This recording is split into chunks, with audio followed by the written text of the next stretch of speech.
What's going on, everybody? Welcome to Brutal Planet Comics. I'm your host, Trey the Brute Daniels, and welcome to an episode of the Indie Corner, where I sit down with everybody from the indie community, writers, artists, directors, producers. Doesn't matter if you're in the game, I want to talk to you. So today we have a guest that is a jack of all trades. He's got a lot of things going on. He is the owner of Correct Handed Comics. He is the writer and author of The Offspring and Will Aliens Do My Homework and a bunch of other things. Give it up, everybody, for David Whalen. Hey, Dre, thanks for having me on. I really appreciate it. Absolutely. And how are you doing today, my friend? Living the dream. Yeah. I like that. That's good. That is good. Well, first of all, I want to thank you for making the time to come up on my show, to really share your craft. I really do appreciate it. Yeah, thank you for having me on. I appreciate it also. Mm-hmm. I'm looking at all the stuff that you're working on. You're a very busy man. Trying to keep busy, yeah. Oh, yeah. So just tell us a little bit about yourself. How did we get here? Let's just talk about your journey, where you come from, all that great stuff. Sure, yeah. I grew up in Ohio, and I was the kid, like so many others in my position as a creator and a comic book artist. Kind of grew up with popping out of the womb with a pencil in my hand. My mom used to make the joke because I was just constantly drawing and coloring, and wasn't really concerned with math or anything like that. I was a kid that always got in trouble drawing all over my math homework. Same. Yeah. And then always growing up, always had comic books in the back of my brain. Was always creating stories, and always creating characters. But when I got out of high school, decided to go to get an associate's degree in graphic design. I worked as a graphic designer for about 10 years. Then I moved to Florida and met my wife and had 2 kids, and decided that it was time to go back to school to get my teaching degree. So I started teaching elementary art, K through 5. And that's what I'm doing right now. I've been doing it for about 15 years-ish or so. And I really love it. When we moved up to upstate New York about 12 years ago, I decided that I was ready in a place to be able to really start creating comic books, to be able to do what I knew I was meant to do. So I started looking for some small press companies where I could kind of hone my skills and hone my craft, and really just get comfortable with aspects of the business that I didn't really know other than just drawing cool pictures. Of course. So I did that for about 2 years. And after about 2 years, and if you could find any of those books, you're better off than me. There were spattering of books throughout that year and a half, 2 years of, and I'm very proud of that work. But I don't think those companies exist anymore. And after that, realizing that the companies that I was doing stuff with were kind of unstable, I said I'm ready to just do this on my own. So I came up with the Correct Handed Comics, and I had a story that I'd been working on for 20 years. That I knew I was ready to put out and ready to tell the story the way I wanted to, and that's The Offspring, which is my ongoing series, and I'm able to put up about 5 to 6 issues every year, along with some other one-shots, some 4-issue miniseries, a 100-plus page graphic novel in there. So really just trying to put out quality work and quality books and quality stories that people would enjoy, and I'm really lucky that I have a wife and 2 kids that when dad says, okay, I gotta go color, I gotta go write, I gotta go draw, I gotta go whatever it is, like, okay, yeah, go do it. And usually give me the time to be able to do it, because they know when I walk out of my drawing room that I'm ready to be dad again, and that's 100% what I do. So really super lucky to be in the position that I'm in, to have the support system that I do, to be able to create as much as I do. Wow, that is a heck of a bio. That's a heck of a bio there, David. And hey, I've never been accused of not being a talker. So. Well, you're free to talk as much as you like here. So yeah, but that's excellent. I love the fact that you have that support system with your family. That's tremendous. Like, as a fellow creator, writer, producer, director, editor, all in one, like myself, my wife has been a big, huge supporter of me when I'm doing it. And granted, sometimes I have to do it while she sleeps, but that's neither here nor there. So morning sessions sometimes hurt a little bit, but physically, but you gotta do it sometimes. Yeah, burning the candle off both ends. So, but that's really cool. That's really cool, and I love how you were able to come back to comics. I love that. Like myself, I started off as a fan before anything else. I was a fan before I started picking up the pen. Yeah. And when I started picking up the pen, I realized I was good at it. And I was like, hey, you know what? I'm actually going to take opportunity. I wrote some one shots back in the day, and between you and I, garbage. but We're but always our worst critics, yeah, right? yeah. But it started off like that, and then it snowballed into something that I'm really proud of now. Like I have ongoing series and running Brutal Plan Comics, the comic site, and so it's I love I feel you. I Yeah. feel you. I'm with you. I'm with you step by step. I'm loving it. It's So, tough, but it's fun. oh yeah. Yeah. Oh, it's a grind. It's a grind. No question about it. No question about it. All right. So you had mentioned that you had went to school for design and then um, had end up shifting to teaching and now getting into the comic industry. So what actually got you breaking into comic industry? Kind of like creating the correct-handed comics. Yeah, yeah, How did that yeah. come? How did that come apart? So the name itself, Correct Hand Comics. So I'm left-handed. Okay. And I worked in my 20s, I worked in restaurants for many, many, many, many years. It's a great way to make fast money. If you're $100, light on rent, you can just go in on a Tuesday and make $100 and you're good to go. Hello. So I did it but I would always, at least 3-4 times a week, I would have tables notice that I was writing with my left hand. And so I started, they would make jokes. Oh, that left-handed people are this or left-handed people are that, and usually in a negative way. Mm-hmm. So I started saying, well, I'm not left-handed. I'm correct-handed. You're right-handed, correct-handed. So, and they would all make the joke. Oh, correct. Oh, and when I decided to start my own company, I had a couple other names in mind. And then that joke came up one day somewhere. I don't remember where it was. And it just kind of dawned on me, correct-handed comics. That's perfect. That's exactly what I want it to be. And as a lefty who struggles, a left-handed person who struggles in a right-handed world, Ooh, yeah. it was a perfect name and a perfect visual to be able to have, the left hand in there and enough room for all the words and everything. And I thought it was a good introduction to a little bit of who I was. And then once I had all that down, like I said, the story for the Offspring I had for 20 years. So as I grew and changed, the story grew and evolved also. But the underlining story, the story that I wanted to tell with the three main characters, who are all 20-somethings, hasn't really changed that much. I wanted to tell a story with people that have people in them that I recognized from when I was growing up, who had real struggles and real troubles, and were problems that weren't going to be able to be solved in 2 issues of a comic book, issues that they would carry with them for their entire lives, real life-changing issues that they had growing up in their life. So starting the story off, I wanted to make sure that I started each character off in their worst possible moment. So that moment that is the worst possible moment for that character is where we meet the 2 of the main 3 characters. Okay. And then you go from there. You have a good idea that these characters are not well. They are not doing well. While they may have humor in it, they may be able to problem solve, they may be able to have communication and have conversations with people on a normal basis. They're not okay inside. One of the characters, the third character, who seemingly I tried to make him the strongest physically, but also the strongest mentally. We get introduced to him, and his name is Will, and he seems to be doing okay, seems to have it all going for him, seems to have it all figured out. But as the series start to progress, you start to see the cracks. Oh boy.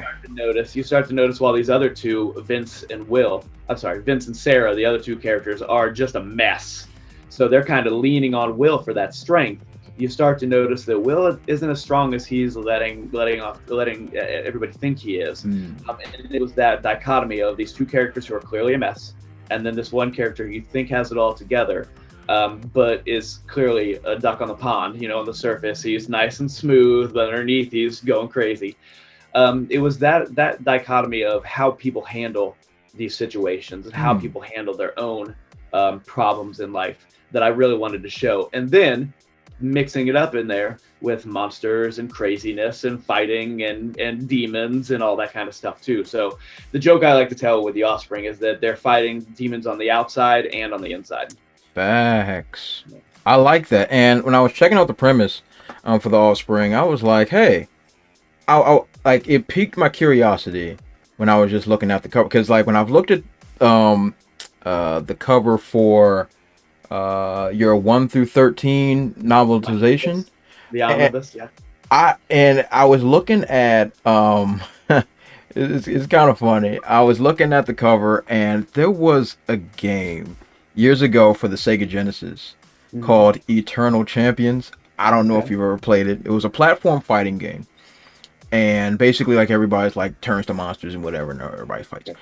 But at the same time, they were supposed to be representations of different mental states, and also representations of like the deadly sins and stuff like that. Yeah. And when I was looking at this, I was really hoping you would get into it, and literally everything that you were saying, I connected it right when I was seeing the images. Awesome. And it makes perfect sense to me of how that ebbs and flows.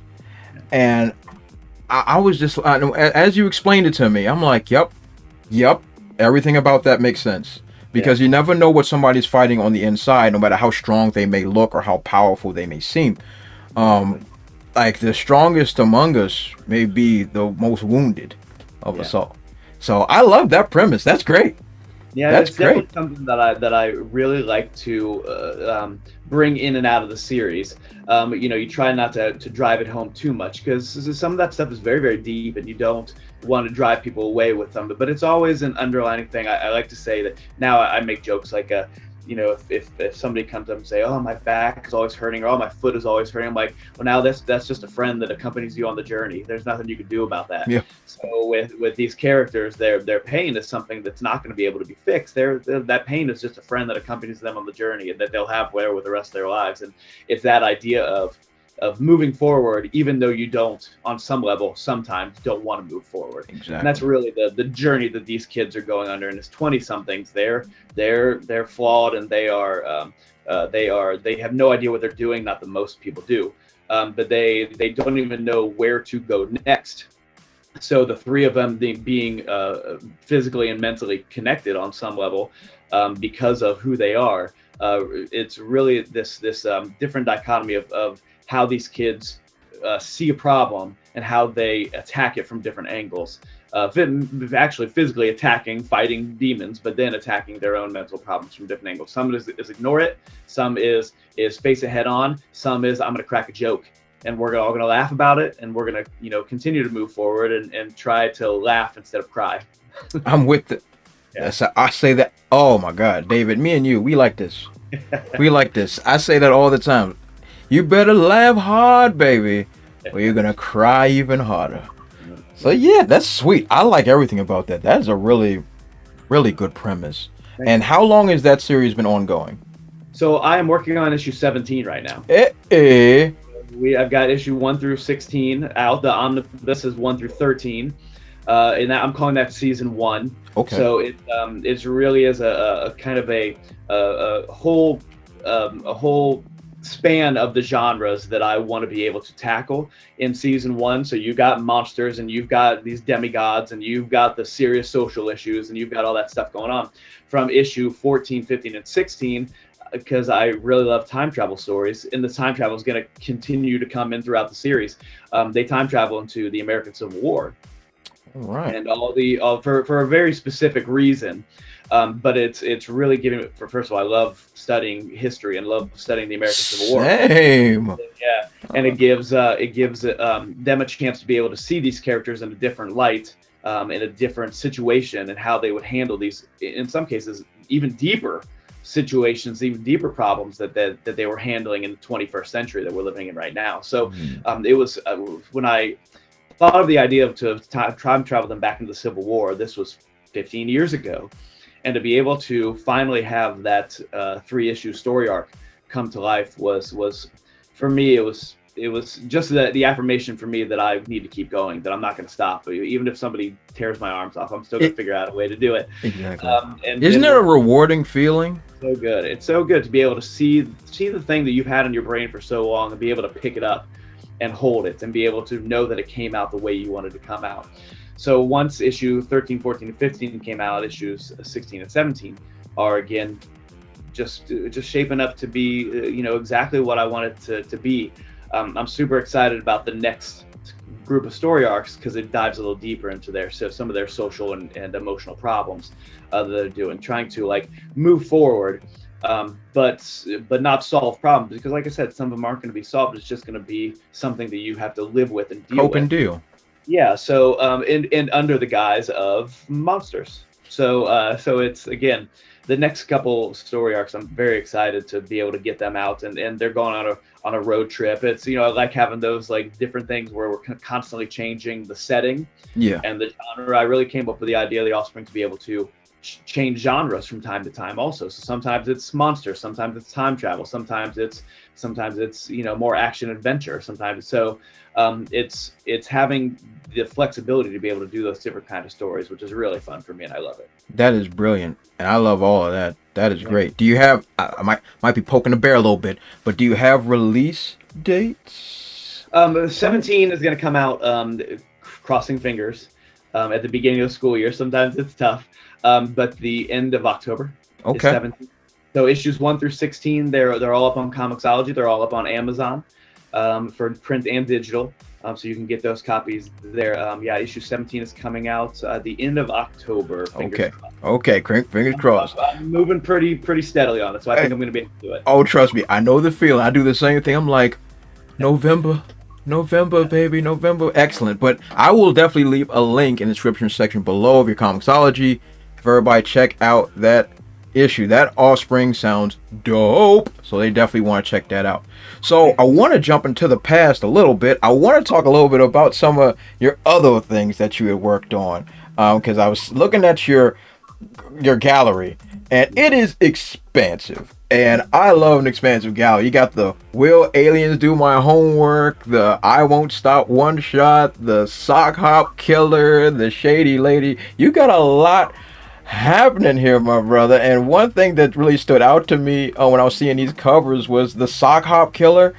I was really I was like is this a slasher film or what we got cooking? So just take us a little bit into some of those other works that you had thrown together. So as I was doing The Offspring, I started realizing that I had a lot of other stories in different genres that I wanted to tell. I knew that I didn't want to start like another. I had already had a 100+ page graphic novel that came out, The Loved Ones. I had a 4-issue miniseries come out, Evolution in Utero.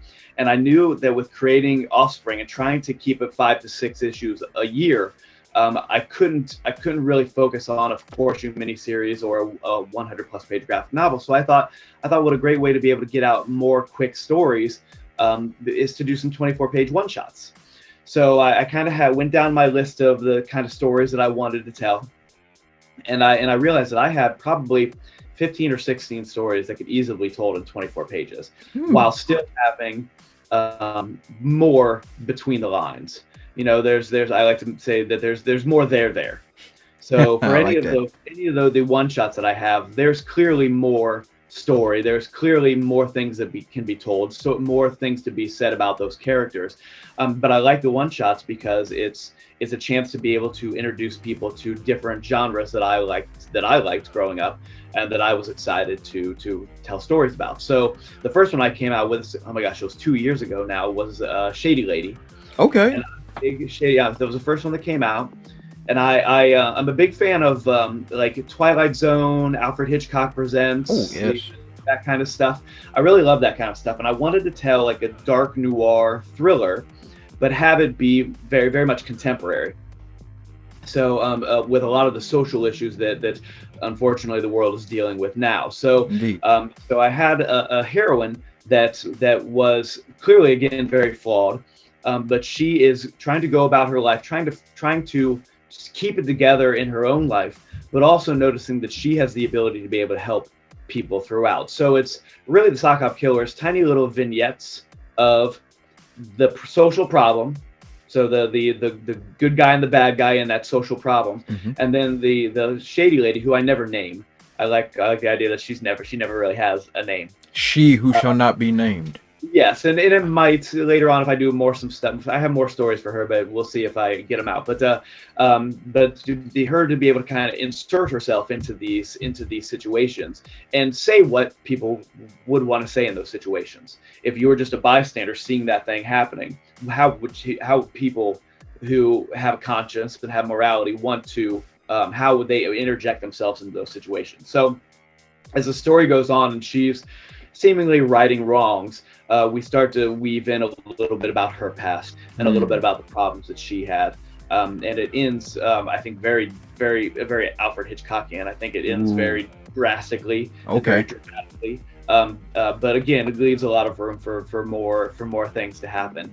The second one shot I came out with was I Won't Stop.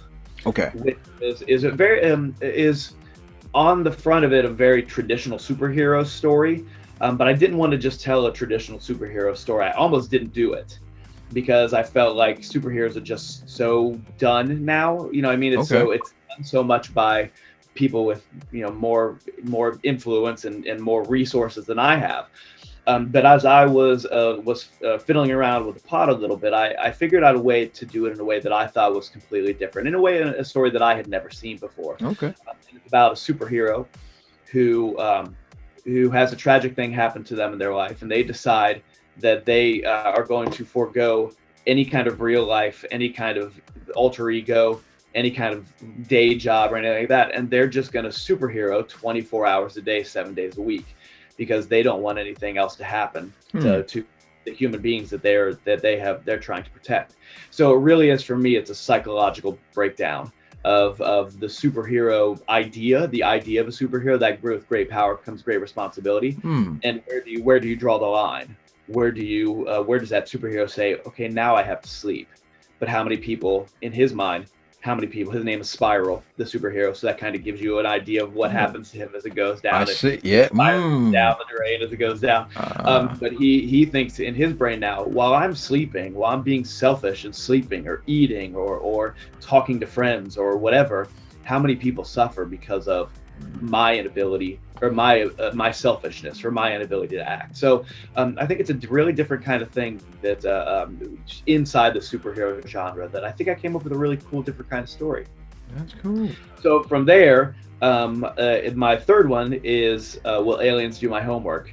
And after the two deep shady lady and I Won't Stop, I wanted to do something a little more lighthearted. So this story came about when I was walking around my classroom, third grader, second grader, somewhere in there. I was teaching, and I was walking around talking to them, and they're finishing their stuff and they're coloring and they're having a great time and we're listening to music. And a little inside the way my brain works, I thought, what would I do right now if aliens attacked? Like where would I go? What would I do with these 20 third graders in my room? And by the end of the day, I had a rough outline of the story. But isn't that how it always happens? Oh yeah, it's always of the most off the wall, random thing that pops up in your head, and you're like, "Oh my God, it's brilliant! It's brilliant!" and you run with it. And being a teacher, also, I knew that I was going to be able to insert certain things in there that a writer who wasn't a teacher wouldn't know about, wouldn't be able to insert. So if there's a teacher reading Will Aliens Do My Homework, they're going to laugh at all the little things that's happening in the background that someone that isn't a teacher probably would just go, "Oh my gosh, will they stop doing that?" Or get frustrated with it. But teachers would laugh, going, "That's 100%." That's 100% what third graders would do in that situation. In some cases, hindering the process of running from these aliens, not meaning to, just being third graders. Yeah.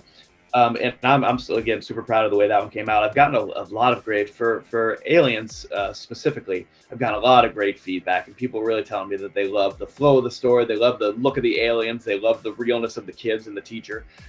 So that's one that's really done well for me, and I hope people have a chance to pick it up. Then lastly is Sock Hop Killer. All right.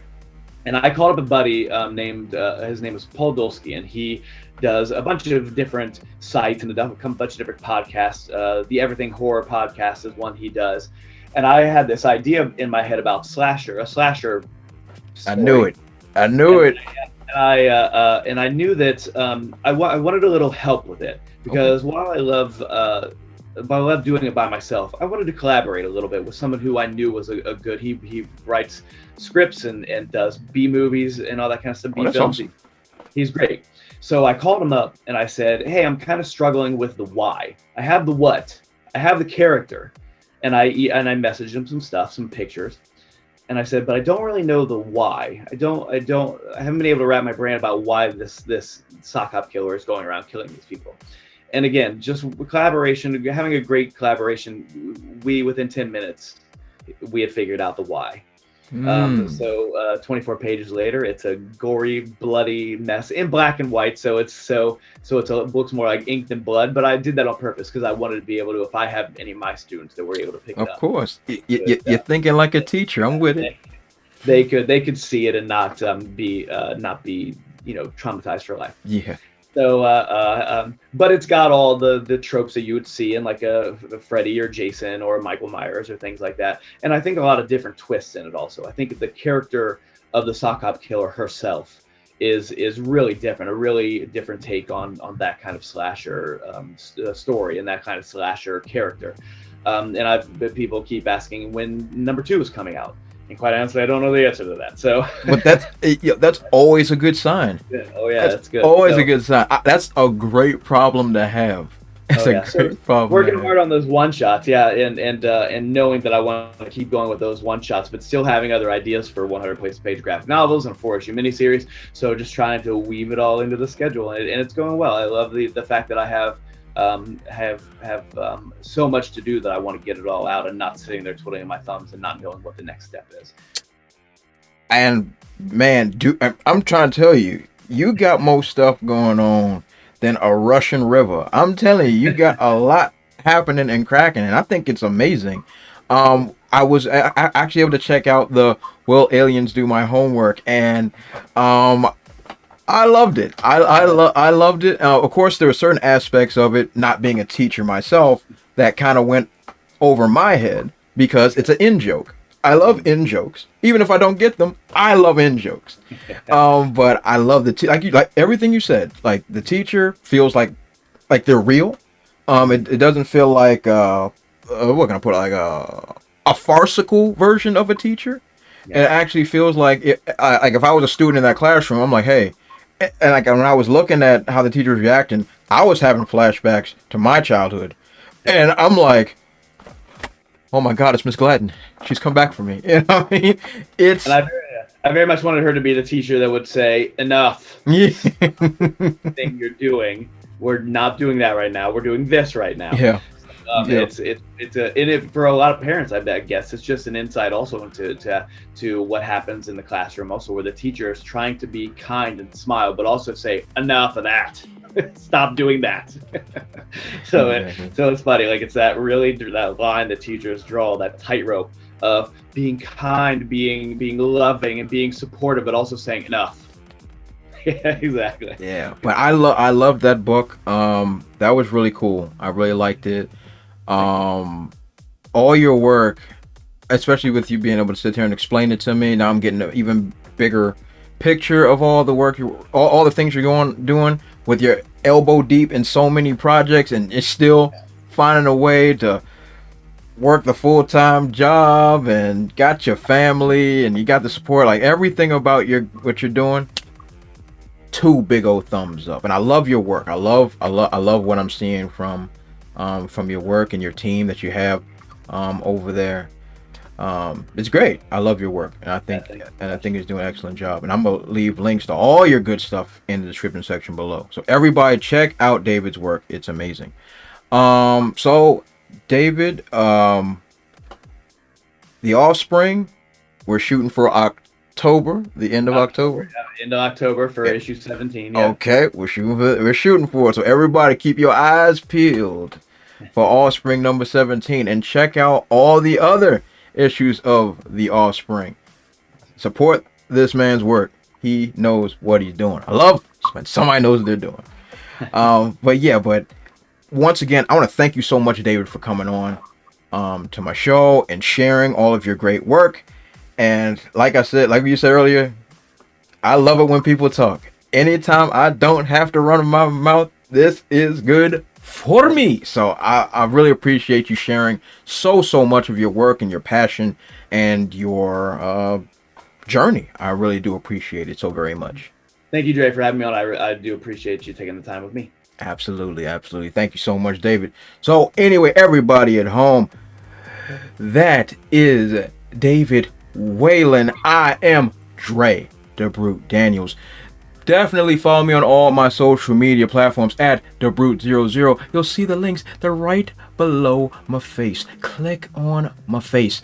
And don't forget to like, comment, and subscribe and share the video with everybody. Get David's work out there. Love to see more support for my good friend here.